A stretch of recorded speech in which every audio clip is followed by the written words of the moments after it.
तमाम दोस्तों अस्सलाम वालेकुम जी। अज रमजान साहब उस्ताद मोहम्मद इंदर थाना जी मोड़ की तैयारी हो रही जी। मोड़ पै गया दोवां कबूतर 10-11 डोगरा वाला। 5 कबूतर जनाब हार गए ने ते 2 कबूतर चरित फैल डोगर उस्ताद मोहम्मद इंदर थाना दोवां का मोड़ पै गया जी।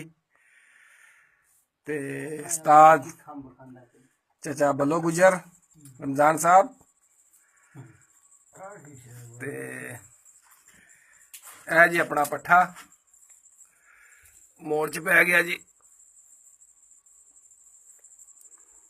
ए जी रमजान साहब वे लो तो भाई